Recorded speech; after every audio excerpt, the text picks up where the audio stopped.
Ini story sebentar des. Jadi kan ini aku tuh mau bawain salah satu kisah kriminal yang mana kasus ini tuh menyangkut satu keluarga yang terjadi tepat sebelum Natal. Nah, seperti biasa sebelum aku menceritakan ceritanya lebih lanjut, aku akan kasih gambaran sedikit tentang latar belakang mereka. Yang mana satu keluarga ini terdiri dari Ernest Wollever Jr. dan istrinya bernama Jean Wollever. Nah, mereka ini dikaruniai dua anak bernama Victoria yang sering dipanggil Vicky, yang mana kala itu dia berusia 20 tahun, dan anak yang kedua ini bernama Elizabeth dan sering dipanggil Lizzie. Kala peristiwa terjadi dia ini berumur 15 tahun, dan juga ada seorang bayi berumur 9 bulan yang mana dia ini adalah anak Vicky dengan mantannya yang bernama Francisco Ramos, dan bayi ini diberi nama Madison. Nah, setelah 20 tahun pernikahan Ernest dan Jean, mereka ini pada awal 2002 memutuskan untuk bercerai. Karena mereka terpaksa harus berpisah, akhirnya Vicky, Lizzie, dan Madison ini memilih untuk ikut dengan ibunya, yaitu Jean. Jean beserta dua anaknya dan Madison ini tinggal di Middleton, sedangkan Ernest ini kembali ke rumah orang tuanya di Saint Benedict. Nah, waktu itu kan mau Natal. Biasanya kalau mau Natal ini Jean dan anak-anaknya memiliki agenda untuk mudik ke rumah orang tuanya Jean, yaitu yang bernama Joe dan Mary. Biasanya mereka sampai sana itu tanggal 24 Desember, karena pada malam Natal mereka itu akan melakukan agenda makan bersama keluarga besar. Hanya saja waktu itu, meskipun udah tanggal 24, mereka ini nggak kunjung sampai rumah Joe dan Mary.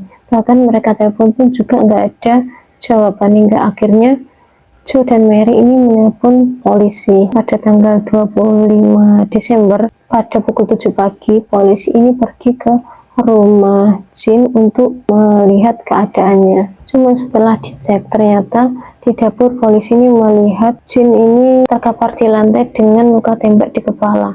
Kemudian polisi ini juga ngecek di lantai 2 dan polisi menemukan Vicky juga tertembak di kepala dengan memeluk bayinya di dalam selimut. Bayinya di sini tuh masih dalam keadaan hidup. Dan kemudian polisi juga mengecek ke kamar-kamar yang lain. Ternyata polisi juga menemukan Lizzie juga tertembak di bagian mata kirinya.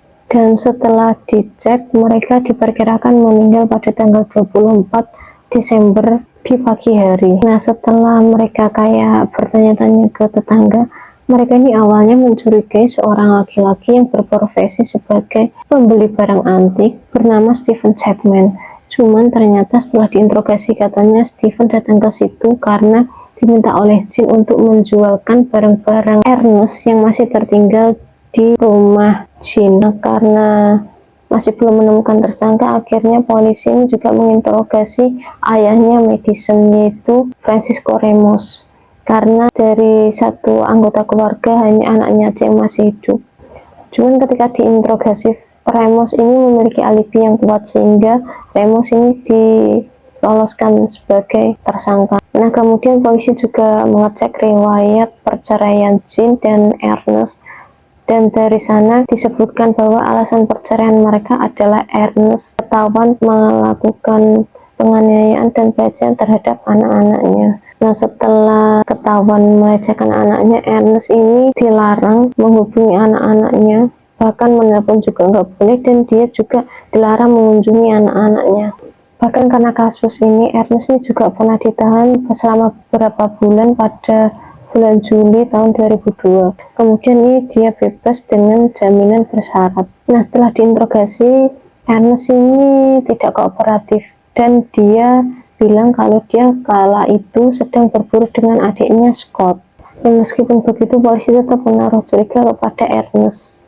Hingga akhirnya Scott ini diinterogasi lagi oleh polisi. Dan ketika diinterogasi, polisi ini memberikan foto-foto korban dengan luka tembaknya tanpa disensor dan juga lokasi TKP.